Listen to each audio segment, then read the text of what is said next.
All right, let's get started. Good morning. Good morning. Good morning. It's such a pleasure to welcome all of you on behalf of the EOS Foundation and the Rennie Center.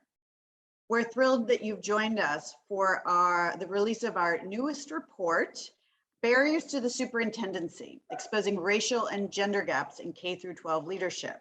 This has been 2 years in the making because, of course, we started before COVID and then decided with all the chaos for all of us to put it off. But we think now is a perfect time to begin to introduce this research. So before I begin, I just want to thank our partners, the Mass Association of School Superintendents, the Mass School Administrators Association, and the Mass Association of School Committees. So it's really fabulous to have them with us. I also want to remind you, I know a lot of people couldn't join us today because bang, it's in the middle of the school day. We decided if we had done it later in the day, we would get in our crosshairs with childcare and picking up kids at school. So this is being recorded. It's going to be posted immediately after the event on our website and also on the Rennie Center website. And we'll give you the links in the end. We also will provide a link to the report in the end. So yes, so let's go to the next slide. Thank you. So today's conversation, just a really quick welcome and introductions, which I'm doing. Then I'm going to introduce Ellie Jansen, who's the Senior Associate at the Rennie Center, and she's going to present the findings. After that, Marta Rosa, who works with us at the EOS Foundation, is going to moderate a Q&A with our esteemed panelists and introduce our panel.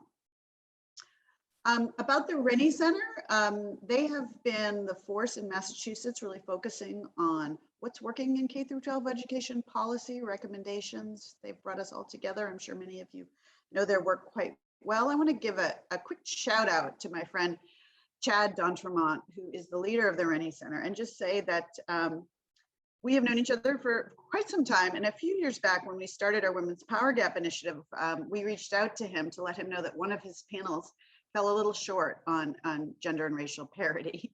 And instead of being defensive or telling us we were wrong, Chad said, hey, let's do something together. And so really, really kudos to Chad, who really is in this work an ally to us, to women, to people of color.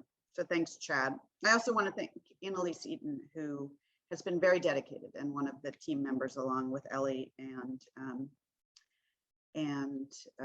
our team at the EOS Foundation. So next slide, please.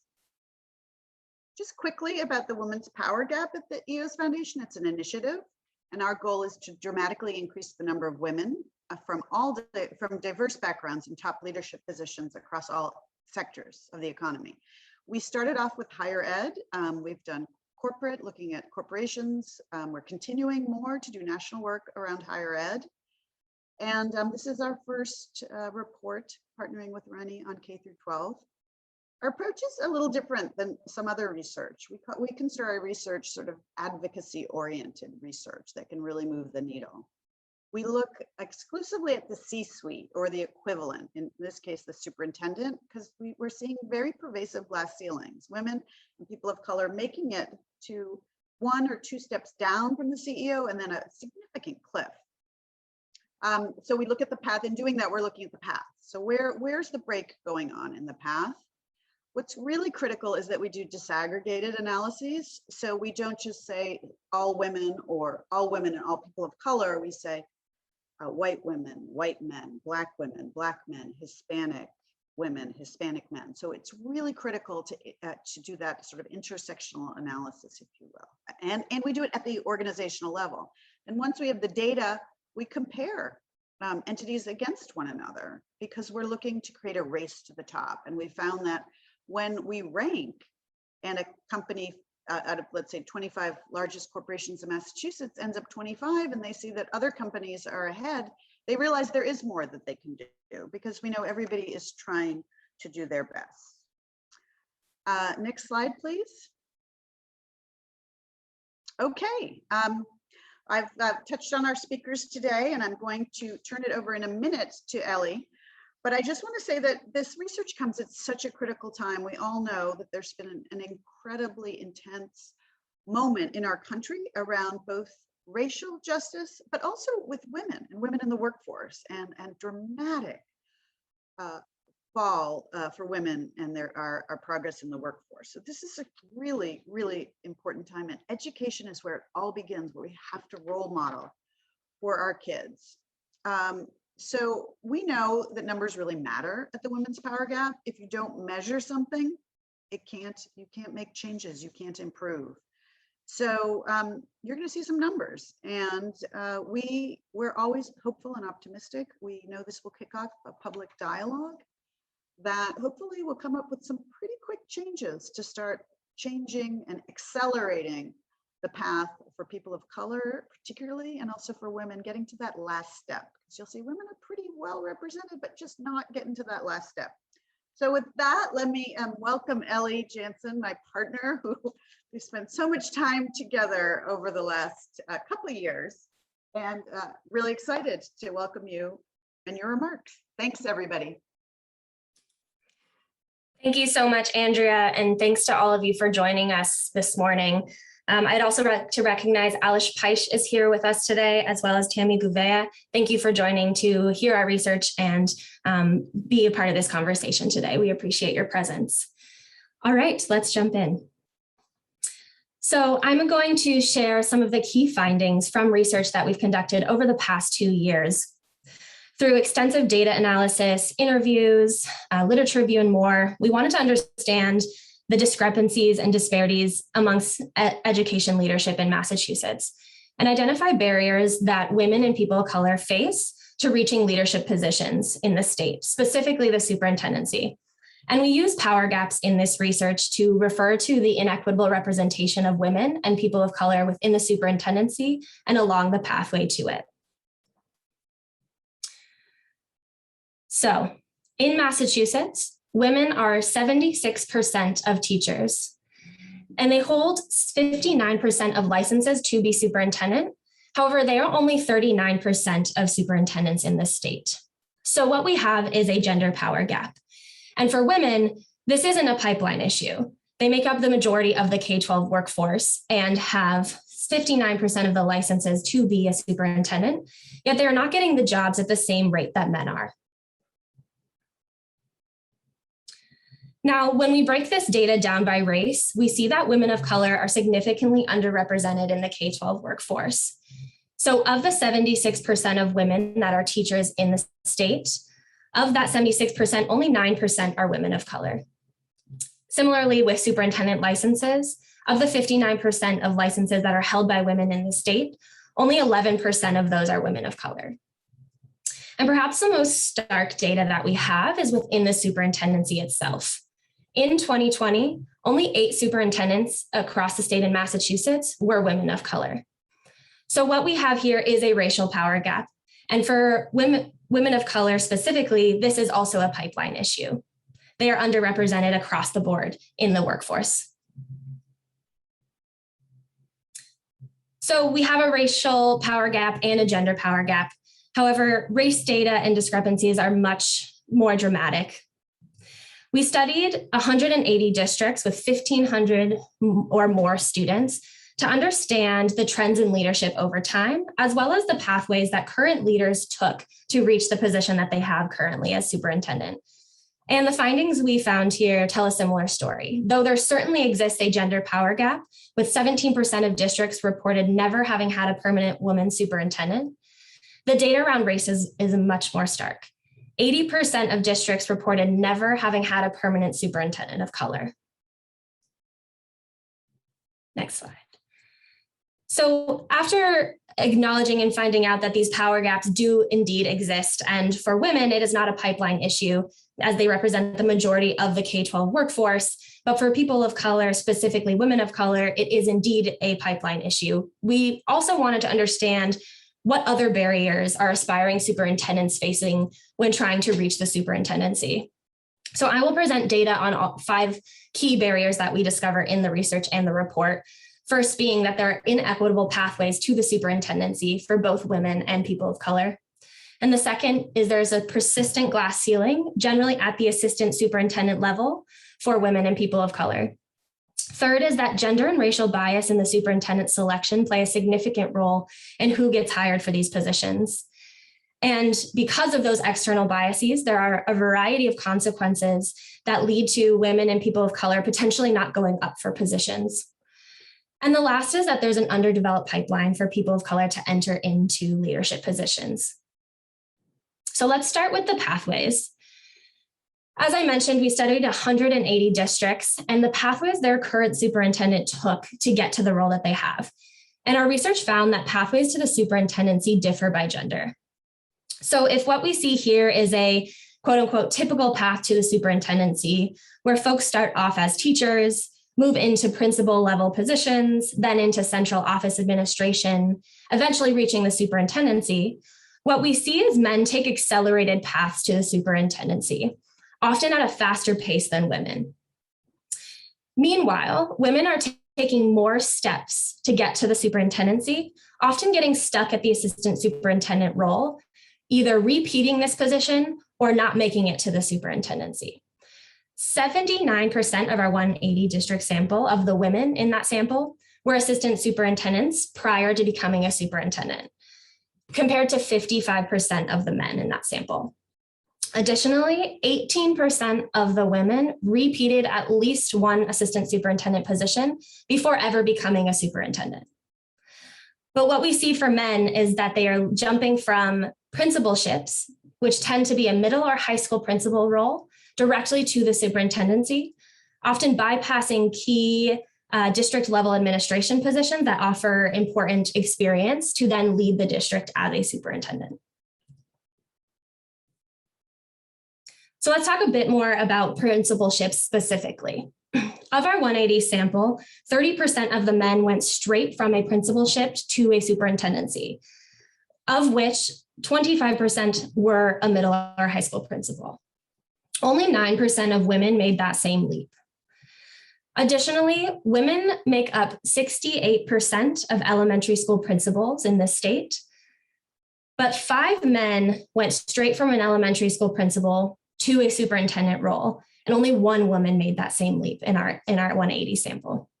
So what we have here is a large undervalued pool of talent in the elementary school principal role, a position that is dominated by women. And elementary school principals offer valuable skills and experience to them that are transferable to district level leadership, such as family engagement, creating welcoming school environments, and more. Yet due to gender bias, they are getting stuck in the elementary school principal role, which is not currently a direct feeder to a superintendent position. And so once we understood that the pathways differ, we wanted to dig a little bit deeper into who's going up for these positions. Do women even want superintendent positions or principal positions? And the answer is yes. In fact, women out-qualify men in terms of education, credentialing, and experience, but they are still less likely to become superintendents.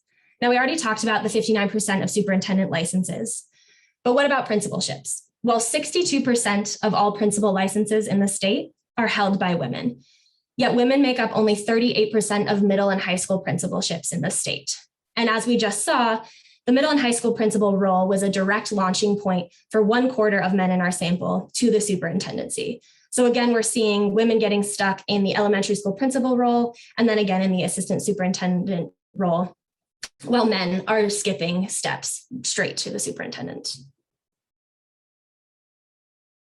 One woman we spoke to for our research said this concisely, that it just didn't happen for me. It was a boys' club. Male PE teachers became assistant principals and principals, not women. So let's dive a bit more specifically into the racial power gap. People of color face compounded barriers to leadership positions across the state. And when we add an intersectionality lens to this, women of color face all of the barriers I just described, in addition to racism and discrimination at every level of the leadership pipeline in the state. In Massachusetts, 43% of students are students of color, Yet people of color represent less than 15% of every K-12 position in the state. In 2020, people of color represented only 9% of teachers and only 5% of superintendents, indicating we have a systemic issue at play that must be addressed. We also have a pipeline issue here, where the staff within our schools are not representative of the students that this state serves. However, people of color don't only face a pipeline barrier to leadership.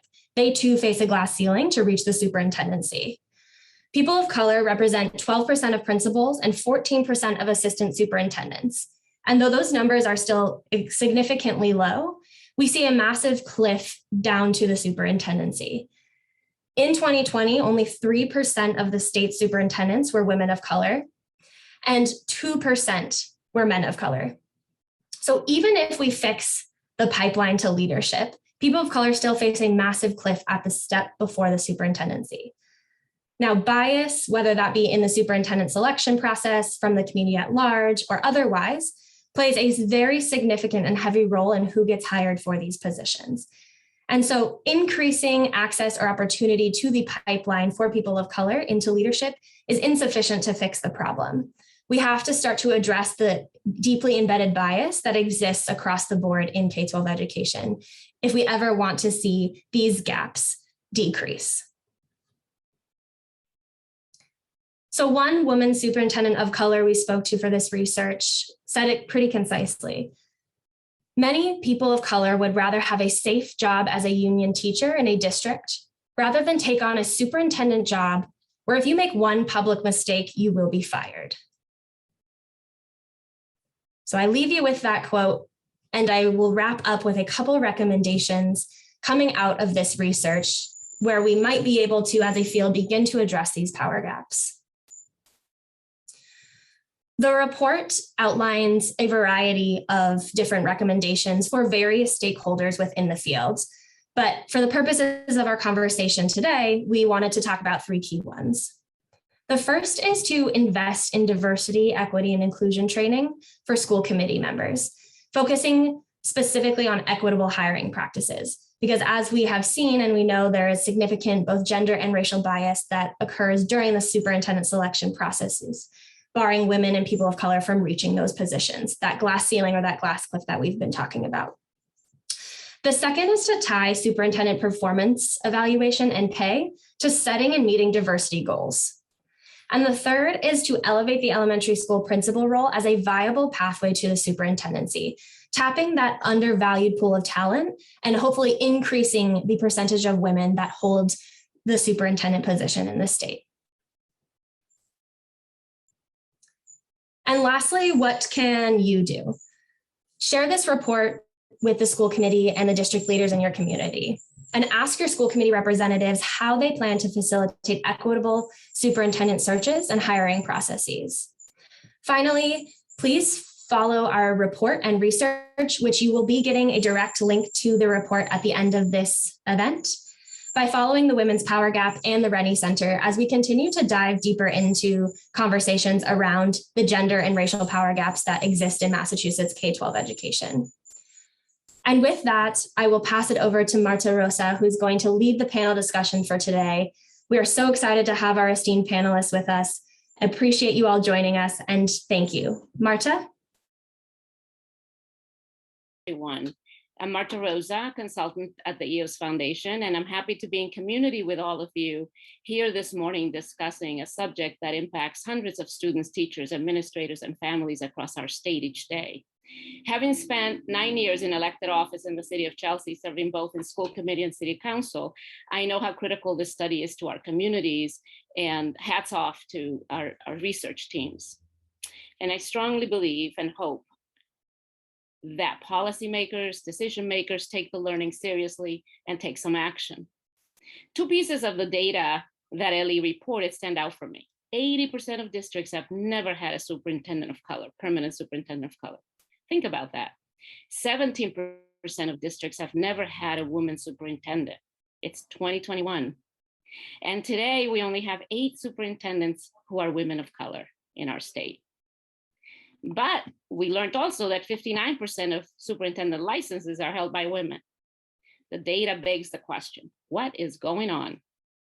The report sheds light on the issues and biases confronting women and people of color. I urge us all to read the report and dive into it with intention, with an eye toward looking at solutions. Someone once said, that which is measured is value. Such a true statement.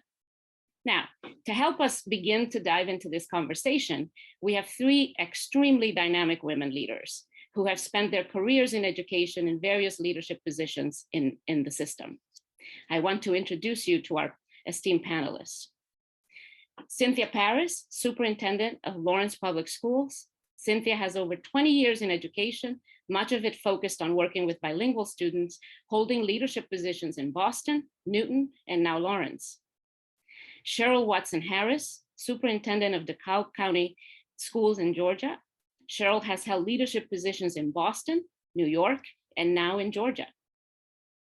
Carla Brooks Bear, co-facilitator of the new Superintendent Induction Program.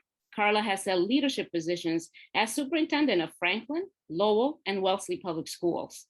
Now, all of these women have done much, much more. Their full bios were in the materials you received. Take a moment to get to know these incredible women leaders and their journeys. We have about 35 to 40 minutes for this conversation. Panelists are now joining me. Each of them will have 1 to 2 minutes to respond to the questions that I'll be posing.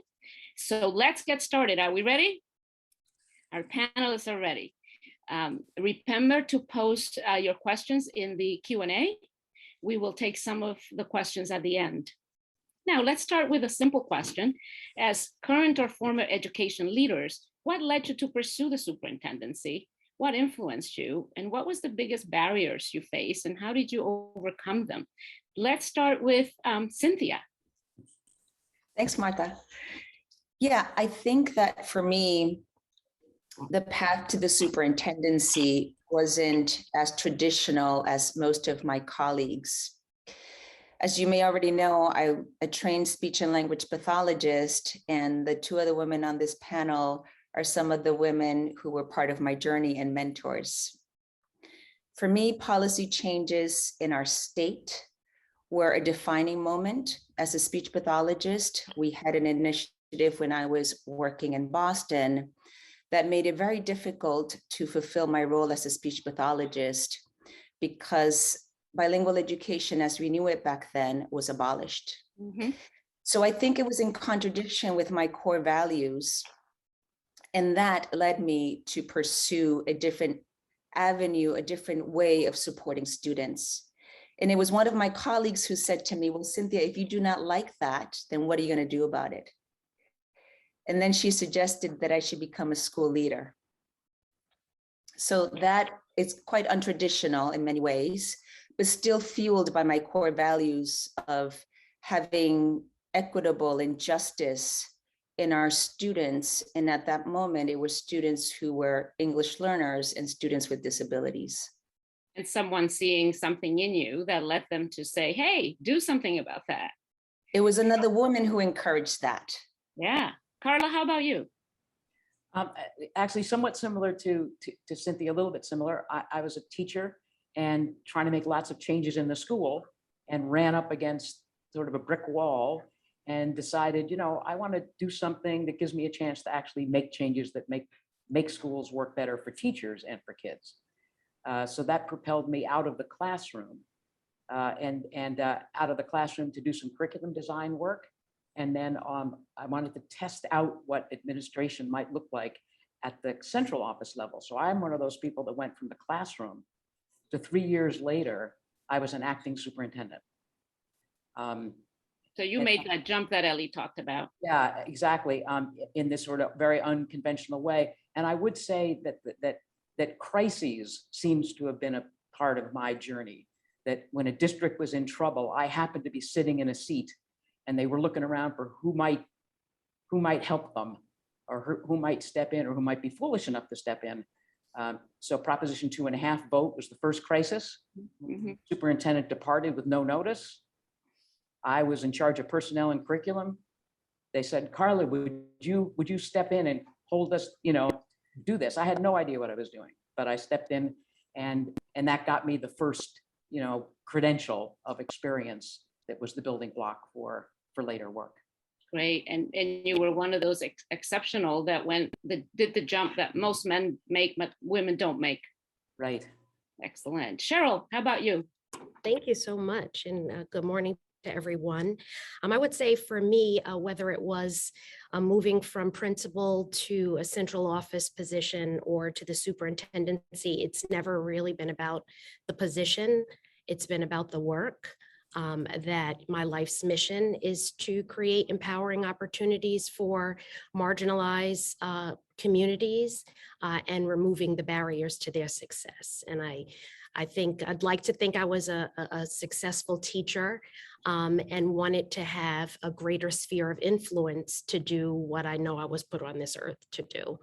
And so I think when you do the right work, people recognize that.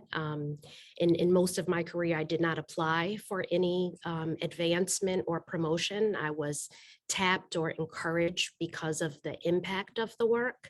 And have just been very blessed to have amazing mentors and people who said, it's time for you to move on to the next thing or the next thing because we see the impact of your work.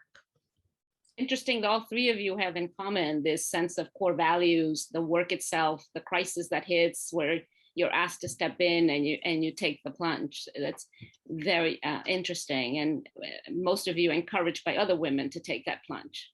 Now, as you read the report and just heard the data that was reported, what, if anything, stands out for you? And did anything surprise you given your own experiences in the pathway? And why don't we begin with, Cheryl, why don't you take us through that one first?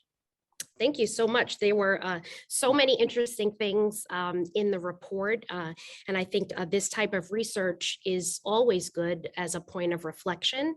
I would say one of the most interesting pieces of data was the rate or the amount of females in Massachusetts that hold the superintendent's certification. That 59% said to me that there are people who are qualified, who obviously are interested in this position, but that discrepancy or gap between those that are certified and those who actually hold the seat. And when I think about the second part of your first question, what were some of the barriers? I'd like to think that most of the barriers that maybe stood in my way were ones that were self-imposed.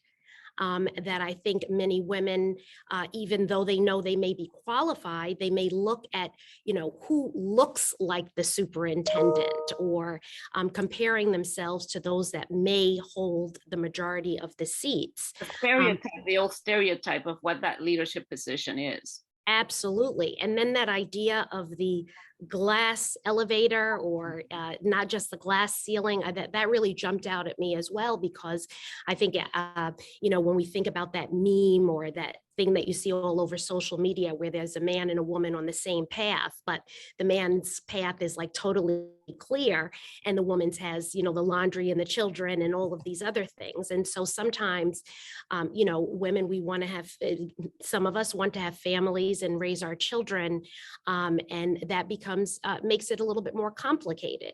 So those were the two things that really stuck out for me, but just personalizing it, I think that most of the barriers were really self-imposed.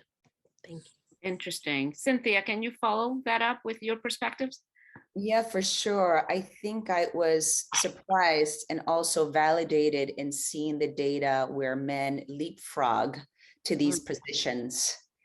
I have many colleagues who I admire, white men in similar positions, and I had watched how they had gone, straight from being most of them principals into the superintendency. And similar to Cheryl, I'm like, I could never do that. So there was this doubt that because credentials felt like something that needed to be proven as a woman, that was something that I wouldn't have not dared to even attempt. But it's very validating to see that and to be reassured that those are all narratives that we give ourselves, narratives that I think are cemented by what we see in our surroundings. And so I was also It's that definition of a society's leadership definition, huh? That's right. That's right. So I think that narrative comes from the stories that we see in front of us, what is actually manifested in our districts, in our communities. And so if I don't see other women of color who have taken a different path or who have challenged that, then it's really intimidating for someone like me to say, maybe I can do that too. And so I also was struck by the number of female women of color superintendents in this state. That cohort is so small. It's so disheartening to know that I'm only joined by 7 other of my colleagues. Yeah. So sombering. Carla, Yeah, sure. Building on both Cynthia and Cheryl's comments, I'm a generation earlier, right? So I was looking at a situation where the superintendency is by definition a man's job. There were so few women in the role. Similar to now, it's a job for white folks, not people of color, is what Cheryl and Cynthia have been looking at in their time. I was struck by this pattern that research put out, that women over prepare. Right? And that was so. I was acting superintendent during Proposition 2.5. I then did 2 assistant superintendencies before becoming a permanent superintendent. And that was the sort of, it's like the extra preparation. It's not imagining that we're quite ready. There is that piece that goes on. And in fact, many people don't think we're ready. I mean, it isn't just a self-imposed. The messaging you're getting. Yeah, it's not just a self-imposed thing. It's on us. And the glass elevator piece that Cheryl mentioned struck me as well. And I think it's extraordinarily complicated about this elementary principal versus secondary principal perception. It's very complicated. It's not simple. It's nuanced, I think, because there are things that a secondary principal contends with that typically an elementary principal doesn't, in terms of the bureaucracy, in terms of working through departments, et cetera, that are good preparation for a central office role, that an elementary principal often doesn't get an opportunity to do. So when we get to recommendations, I actually have some thoughts about job enrichment for elementary principals that might actually help get that elevator going for them as well. Interesting. Carla, just following up on what you're saying, you've served in multiple leadership capacities at various levels in the system. You just mentioned some of those. Can you talk a bit about the gender and racial disparities you have observed in your career, and how this has changed, if at all? And what do you hope to see change now and in the future? Sure. Cynthia, you're the number you cited of 8 women of color in 1981, which is when I was acting superintendent in Franklin, and then 5 years later, when I was superintendent and became superintendent in Wellesley, there were 13 women in the state. Wow. So that's, I think that's just helpful perspective. And those 13 were all white women? All white women, all white women. Back then. Back then it was all white women. And that sense of isolation, that sense of how the system had to, how the system around us had to change, how well-meaning white men had traditions and ways of doing business that were just not, they're not going to work when women were in the room. And so this sort of gradual, awkward, difficult, sometimes painful process of change, I was observing through the 80s, and I imagine that that's similar to what Cynthia, Cheryl, and other women of color leaders have been facing. So that's a sort of a perspective. There's an assistant Association of School Superintendents, MASS, has made a major effort in a number of these areas recently. And they run an assistant superintendent leadership seminar program. And this goes back to the over preparation. 75% of the participants in that program are women. 25% are men. So it's sort of women going the extra mile to prepare, et cetera. I think trying to figure out and unpacking what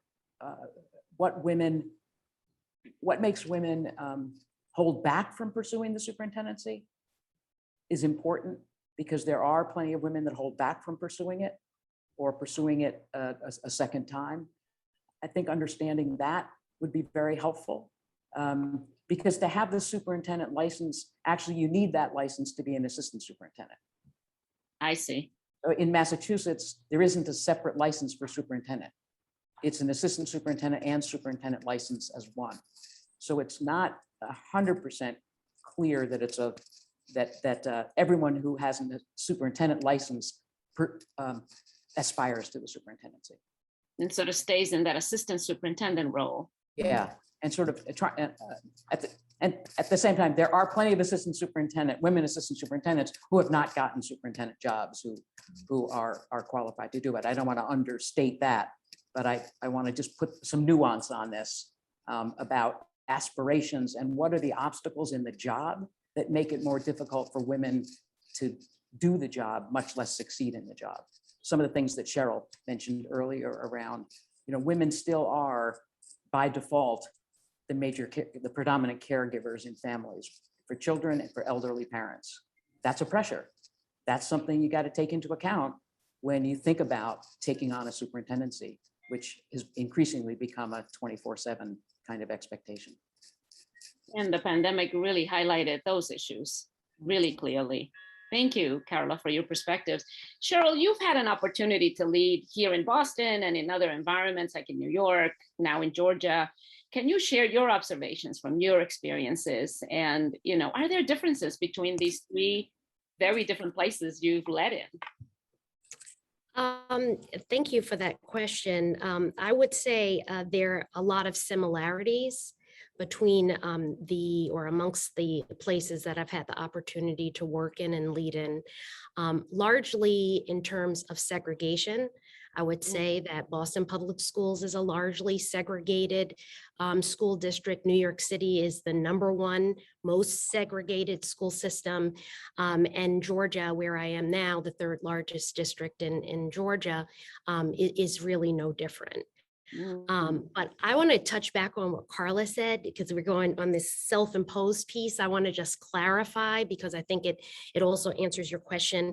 When I mentioned like self-imposed barriers, it's about, and this is for women who aspire to the superintendency. You have to believe in yourself that you deserve to be there, because most often you'll be walking into spaces where people don't think that you deserve to be there or don't even want you there.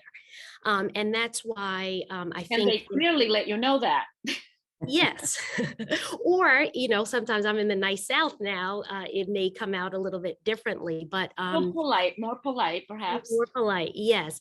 But I will say that it really, my strategy, if you will, from the classroom to the principalship and first deputy chancellor in New York City and now here in DeKalb, has really been to focus on the work. You're not there to prove anything to anyone or win over their favor. But when you open your mouth and you know what you're speaking about and you have evidence and impact of your work, people have to listen to you. And so there has to be a certain, and you lifted this up from everyone on the panel, you have to know why you're doing the work, because it's not going to be easy. It is going to be difficult. You are going to have to make sacrifices in terms of your family and other things. But if the larger mission means that much to you, and you're good at what you do, you have to demand your seat at the table. Well, as they say, bring your own chair to the table. So that's what I really meant about the self-imposed, but very similar communities, both Boston, New York, and now here in DeKalb, dealing with, you know, deep impacts of racism and still highly segregated school systems. It's almost like, you know, allow yourself to feel uncomfortable. Do your research, come prepared, grab the seat. Yes. When not offered. Thank you so much for sharing, Cheryl. Cynthia, you have the opportunity to work in a predominantly Latinx student district. What are the benefits of being Latinx yourself, and how does it make a difference to your students, your community, to yourself, if you want to share, if you can share? For sure. I think the first layer is for myself. I think that the stereotype threat gets diminished. As a Latina in my Latina district, I don't have to explain my choice of jewelry or accessories. I don't have to explain why that shade of lipstick is a little brighter, happier. I don't have to explain why I will pull my hair back in a bun and throw on some hoops. All of those things are not things that now I have to talk about. In a former district, the level of microaggressions for any of those was pretty high. As an example, once I went into a meeting with my hoops, which I wear every day, and someone said, "Oh, are hoops back in style?" I said, "No, actually, they've never been out of style for me or for my community, my culture." And right now, a recent visit to a middle school, I had a student, an 8th grader, who said to me, "Miss, can I get your phone number because I have a really good idea about the student cabinet?" I share this example because for her, just asking for my cell phone number is very commonplace in my district. Kids will see me in the hallways and classrooms in their schools, and they just approach me as a matter of fact, because I think that they are that comfortable with who they see to say, "Of course, I'm gonna get your cell phone number and have a conversation about a good idea that I have." So I think it's incredibly important that you are able to engage with your students and connect. And in this case, I feel like I'm at home. I can relate so much to my students and my families. It's that ability for the students to make that direct connection with someone that looks like them. That's right. That's right. When we first met, you share the story of the student who just wanted to talk to the superintendent because that's exactly right. That's exactly right. This is a story of a high schooler who had told his principal, "When she comes in, can you tell her that I need to talk to her?" So students will do this all the time. You know, they feel like, of course I have access to my superintendent. She's one of us. You know, it's why wouldn't I be able to just sit down and talk? My language. That's exactly right. That's exactly right. And many of my students, as you know, speak Spanish as their first language, which I do as well. So these conversations can happen also in a way that they're comfortable either code switching or primarily speaking in Spanish with their whatever grievances is. And you may already know this, but a lot of the grievances that my students want to talk about is lunch and the food that is in our schools. But I take all of their good ideas. Such a big deal, the food. That's right. Thank you so much for sharing, Cynthia. It's the value of having reflective leadership in our systems is invaluable. And it, you know, the data makes me feel this sense of urgency that I also hear in your voices. How do we help others feel that urgency? What do you think, Carla? How do we help others to see those in power to make decisions, to change things, to hire more diverse folks? How do we get that urgency across? Well, I have a couple of ideas around affecting the sort of pipeline and the hiring process. I'm not sure that this is about increasing urgency, but this might be because I think there is a fair amount of urgency. Mhm. I Do you there's- think there's others a feel growing- that I urgency? think there's a growing urgency. Okay, Sense a good of way to put it, a urgency. growing sense of think- urgency. I think so. I think there are a couple things very concretely that could be done.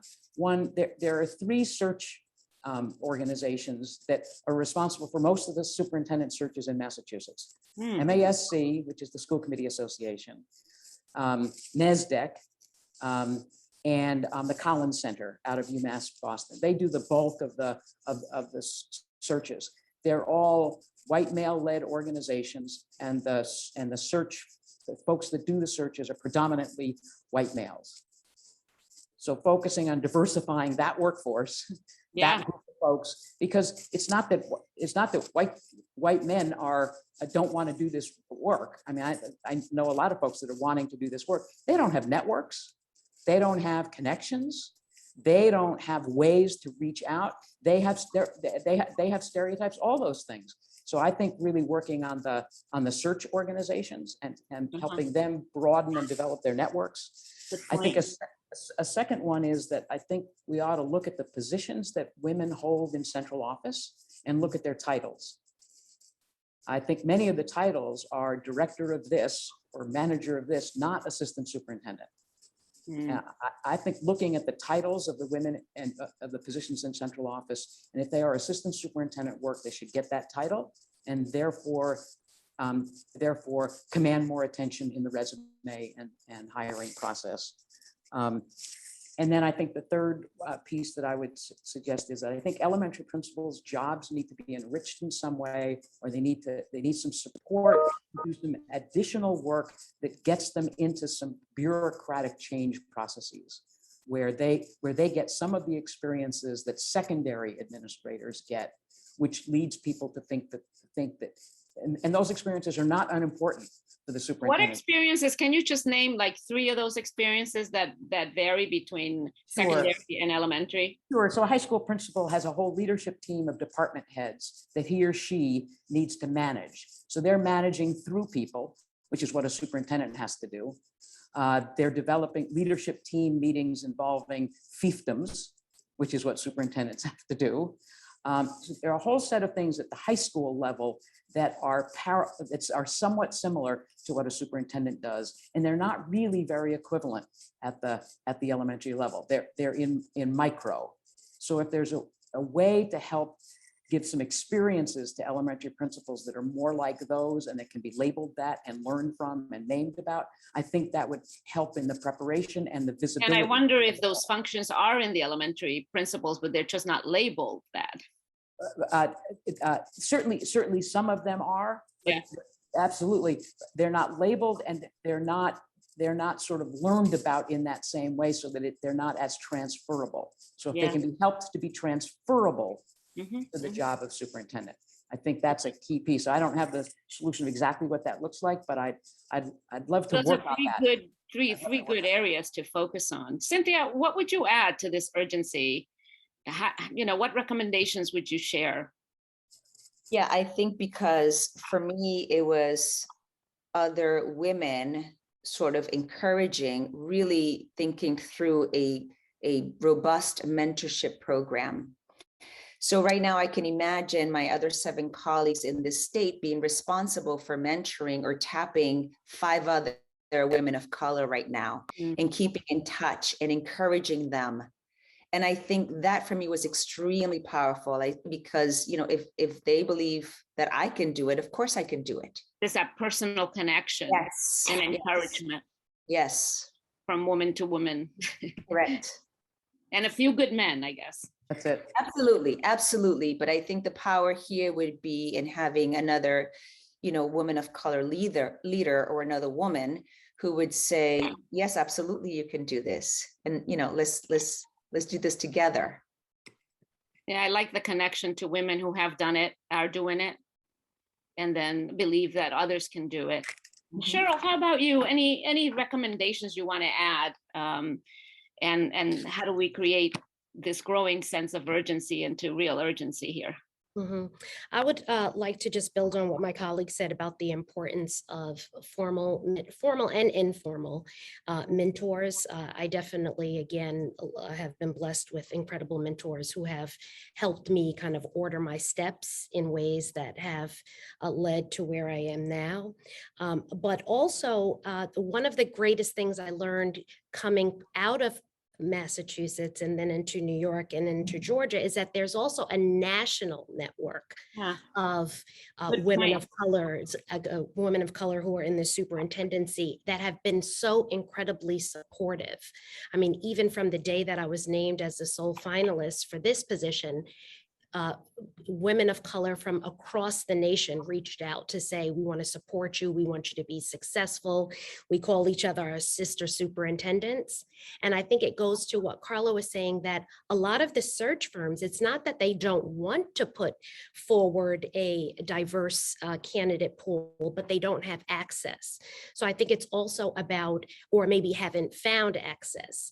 It's also about educating. So once you're in the seat, you have to also start to make the path wider for those that are coming behind you, and do some of that advocacy work. So I know in the report, Chiefs for Change was lifted up, some of the other programs that really target and try to grow and groom future chiefs or people of color. So I think there's some advocacy work that really needs to be done, not just for large urban districts, but even in our rural communities, in our smaller suburban communities, that it's important to have people of color, women of color in those seats as well.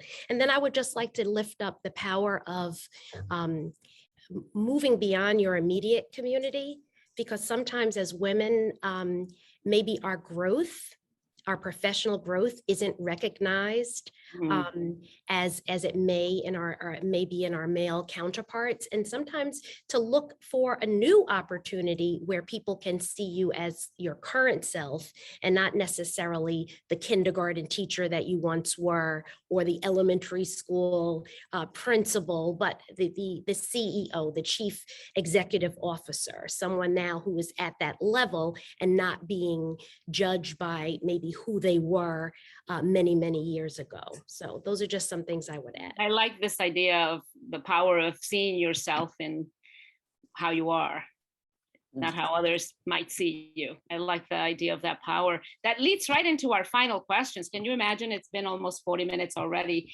and we're at our final question in order to keep with time. You all have been so wonderful to chat with. But what would you advise women and BIPOC superintendents as they leave their districts? What would be that one advice that you would give, given the experiences you all bring? Cynthia, let's start with you. Advice when they leave their district. As they're leading their districts, what advice would you give? Sure, for sure. Yes, so back to the mentoring. I always tell everyone who will listen, you need a board of advisors. And those include family members, trusted friends, colleagues that Sort of your own that's cabinet. right. That's right. Grow your own board of advisors that will be able, you pick up the phone and you're like, you're not going to believe what just happened. Kind of discussion where you feel safe, that it's okay, that you're not going to be judged, that you're just going to vent or you're going to get good advice. That's one thing I always share with people. And I think the other thing is that you always keep your core values, and I mentioned this earlier, up front and center, that you are so clear about that they're unshakable, that you can sleep at night, and that you know your purpose is much higher and much deeper than any of the noise that happens around you. Keep those core values very close to your vest. They will serve you well. Excellent. Carla? I don't have a lot to add to Cynthia's. I think those are two great ones. I do think the two skills that are perhaps undervalued for leaders and maybe particularly women and women of color is the sort of knowing yourself well, knowing what your triggers are, knowing what you need to sort of stay settled in your being and in your soul. So knowing yourself, there is one, and the other is digging out those old anthropology skills that you learned in your undergraduate years, perhaps, because I do think being a leader when you are an outsider, which is what women of color or women still are in leadership, you do very well to look at the culture and to see the culture that you're stepping into, the culture, and really read that culture well. So I think being an anthropologist and whatever one talk about that, the other thing might be being your own therapist or something. But those two pieces I think are also good to carry with you and to magnify. Thank you, Carla. Cheryl, you get the last word on this one really quickly. Well, thank you. I would say teamwork makes the dream work. You're not meant to be the master of all things. To make sure that you build a team that of complementary skills so that you can be the very best version of your leadership team, that would be most important. And then I would just say the very last thing is to always keep it about the scholars, always keep it about the children, because it will be difficult. But if you're clear that all of the decisions that you're making are in the best interests of children, there are not too many people who can argue with that. So thank you. Awesome. You guys are awesome. We have a couple of questions from the audience. Ellie, do we have time for questions? We do, yes. We do. We do have some questions from the audience, and I'll kind of just feed them to you and feel free to take them in whatever way feels necessary. The first one is, we talked a lot about barriers for women of color to the superintendency, but the question is about being in the superintendent role and facing various barriers, hostile environments, racism, discrimination within that role. Can you speak a bit to how that might bar some people from even going up for the position or putting their hat in for the position? Who wants to go for that one? Cynthia, you look ready. Okay, for sure. I think that the gender issues are real in our roles. And what I can say is that you take a balcony view each time that you feel that the gender role is at play. And so what that looks like is, if you're in a discussion where very quickly you are feeling, you listen to your intuition. Always listen to your intuition. That's a combination of experience, your gut sort of churning. I always tell people, did your armpits get a little sweaty? That's your intuition, something, your spidey sense coming up.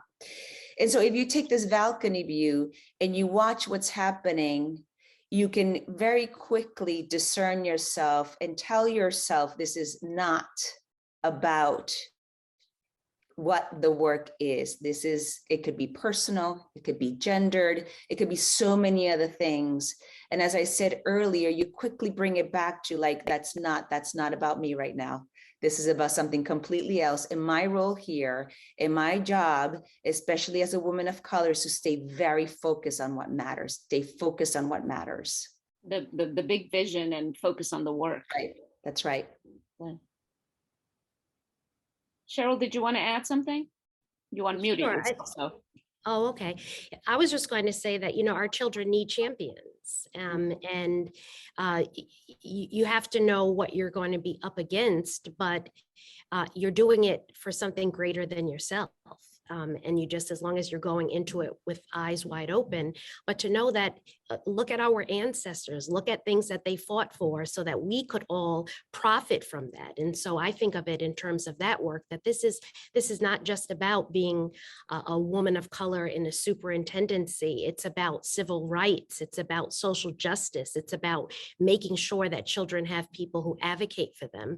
And when you kind of guard yourself with that, it makes it easier to deal with some of those other isms and just the reality and the complications of the field. Powerful to think about the ancestors and those that came before, on whose shoulders we stand on as people of color. Very powerful. Great. Carla, did you have something to add to that question? Well, I think Cynthia and Cheryl are talking about persistence and perseverance, and and then I think the delicate balance is being open to what you sometimes contribute to the mess, and without it allowing it to undermine your confidence, but to recognize that sometimes things sometimes that I did that contributed a bit to the mess. It didn't mean that there wasn't a lot of stuff around that was coming down and getting hurled at me because I was not traditional, that I was not a conventional superintendent. But there's sometimes I also had to learn. I had to continue to learn and sharpen my skills and become a stronger leader. The challenge to that is not beating yourself up each time. Exactly. Which we tend to do. We're good, and we're good at. Women are pretty good at that. We have honed that to a high. So it's almost like looking at it objectively. Yeah. Excellent. Ellie, any other questions? Yeah. So we've talked a bit about mentorship. Cynthia and Shirley talked a lot about mentorship. We have a question from a woman who is the first woman superintendent in her district and her previous district as well, and had a lot of mentorship throughout her career. And the question, maybe we can talk a bit more specific about actions that mentors can take to support women's advancement. Are there any specific kind of things you can target that mentorship can play a role in how we're increasing women's advancement to leadership positions? Anyone want to tackle that one? Cheryl, what do you think? I could go. I would say about access. You don't know what you don't know. And when I think about some of my mentors, previous mentors, and even mentors I have now that just include you. This is a great setting for you to be in, or this is a good class for you to take, or this is a good cohort for you to be a part of, a good conference to attend, making sure that they introduce you to other people that they think can advance what you're trying to accomplish. But those are some direct things, specific things that I know have been extremely helpful for me, just giving me access and awareness of just opportunities that I wouldn't have known just on my own. Any other additions to that? Yeah, I would say find your sisters. Don't be shy and reach out. Oftentimes I'll get something in my inbox of someone who's reaching out at various levels of leadership. And I think it takes an enormous amount of courage to self-advocate in that way. And so when that happens, I absolutely always reach out and immediately bring them into the sisterhood. I'm like, well, you're a sister. Of course, I'm going to reach out to you. Here's my cell phone number. So don't be shy about your self-advocacy and find your sisterhood. Find your people. Find them near, find them far, but reach out to them. Do not be shy. We need you to reach out to us. We don't even know you're out there. Good. And I think I would just add that mentors can come from surprising places. And probably all of us have had mentors that they surprised us, that they turned out to be just mentors. They were very different from us. And I've had some of my best mentors have been men who have helped given me. The good men we were talking about, Carla. Yeah, have given me good access. They've helped me gain access, gain confidence. Building on what both Cheryl and Cynthia said. So keep an open mind. Excellent. Ellie? And that's a great segue, because there's a question about kind of the role male allies play in increasing women's leadership or supporting women in leadership. So Carla, maybe we'll stay with you if you have anything more to say on that piece of the role of male allies in this conversation. Yeah, I mean, I do think that there are a lot of men that want to be allies. Sometimes they have to be helped to understand what that can look like at its best. But there are lots of men that want to play the role of ally and even accomplice in the work, and we need them, and we need as many of them as we can find. Yeah, I love that you mentioned accomplice, because that's really a good role. Cheryl, I know that you've had some mentors in your life that have made a difference. You want to share a little bit? I really just have had incredible mentors, men and women. I think now that what I would like to offer to this part of the conversation is just that idea of what got you here won't keep you here. And that recognizing that although you may have been successful in other positions leading up to the superintendency, for me, Boston has an appointed board, New York has mayoral control. Where I am now, we have an elected board. That's a whole new ballgame for me. And just having mentors, many of them have been men, just coaching me in terms of board meetings and things like that. So I look for mentorship in all spaces, and for you to just be really humble with yourself to say, what are the areas I need to work on or continue to grow in? And then seek mentors who have been successful in those spaces. And I can honestly say that it's mainly been some of my male colleagues who have really offered some assistance with, how you navigate an elected Board of Education. Interesting, that self-awareness, Cheryl, which is important so that you can surround yourself with the mentorship you need. Cynthia, you want to add anything?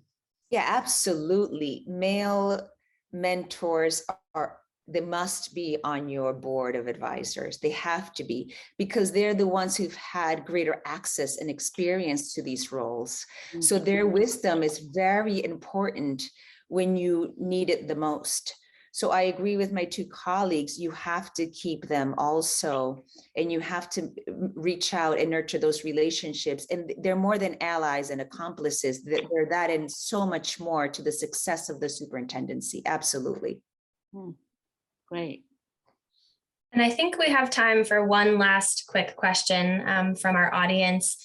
I'm not sure if all three of you have children, but there is a question about being a caregiver, whether that's children or family and other aspects, about how you find balance, and if applicable, how you've managed having a family and being a caregiver at different stages in your life. So young kids, older kids, or journey of balance, parents, etc. The journey of balancing. Cynthia, what do you think? Yes, so I never say it's a balance. I always say it's a reprioritizing exercise. It gets reprioritized on a daily, hourly, 10 minutes. So, and I make that very clear because I think that's not only self-care, but it's great modeling for others, great modeling. And so if you are, again, committed to doing this important work as you are about the other pieces of who you are. This is just one piece of who I am, the superintendency. I'm a mother, I'm a friend, I'm a sister. There's so many other things that I care about as deeply, and I model that. So if I have to be with my own children for whatever reasons, there's no excuses here. It's like, I have to be with my child at this moment, right? I have to take care of myself. Everything from sleeping to eating properly to making sure I participate in my own students' education at every single level of the stage of where they're at. And so I think you can't make excuses for that. You sort of name it, which is what it is.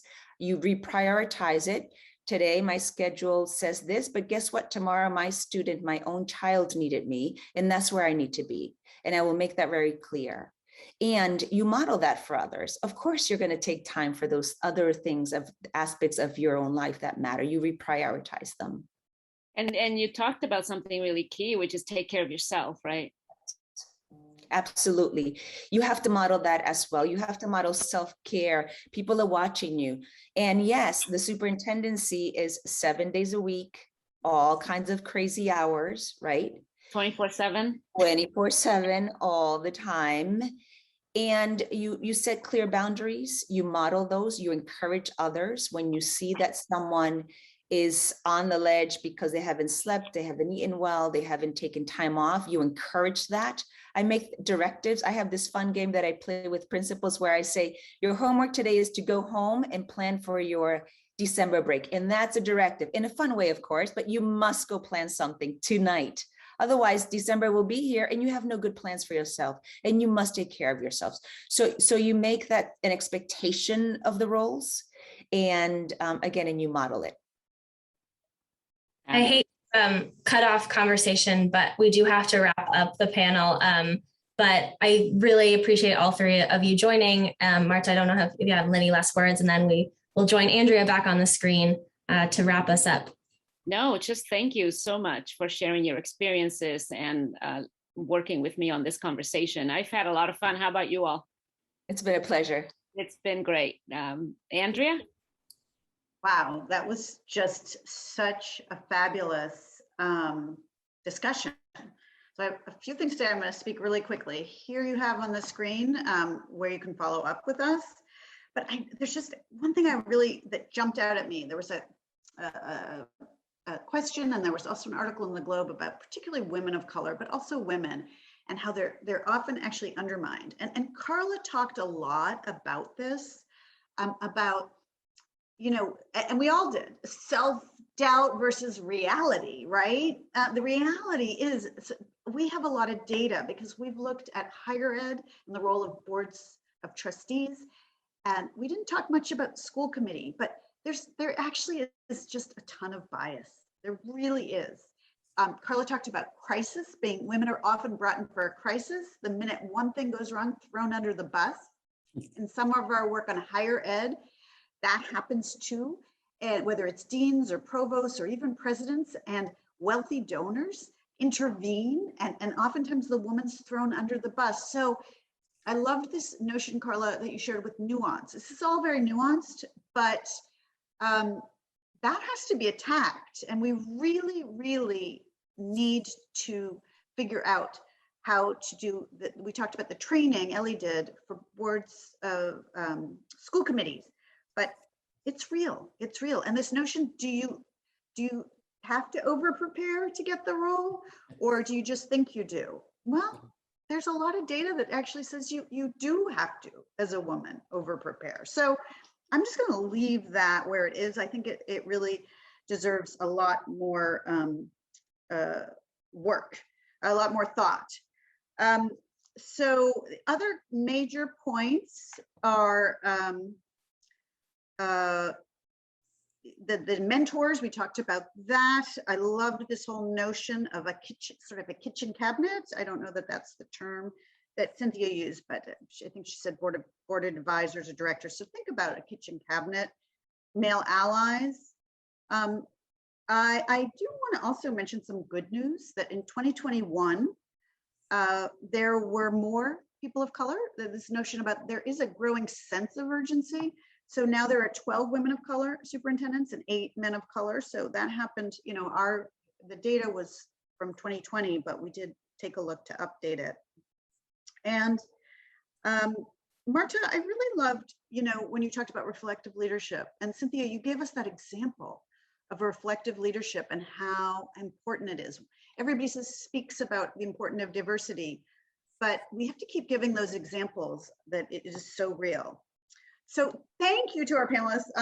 Carla, you offered yourself up to work on solutions. You offered 3 solutions around diversifying the search firms, looking at titles for women in the central office. In this work, we actually did include, even if the title wasn't assistant superintendent, if they were doing that work, they were actually in the data. So I really like that, thinking about titles matter, and enriching the elementary principals' jobs so that they can make that jump from elementary principals to superintendent. Because frankly, the talent pool is very low right now in general. I'm not saying, there are plenty of women, and the women are right in front of us, but it's hard to find superintendents. And so we need everybody. We need that talent pool. We need women. We need people of color. So thank you. A round of applause to our panelists, to Marta, to Ellie, to the Rennie team, and please follow up with us and let us know what's next. What do you want us to schedule something else? Let us know. We can bring the presentation to you, to your community. So again, thank you so very much for being with us, and have a great rest of your day.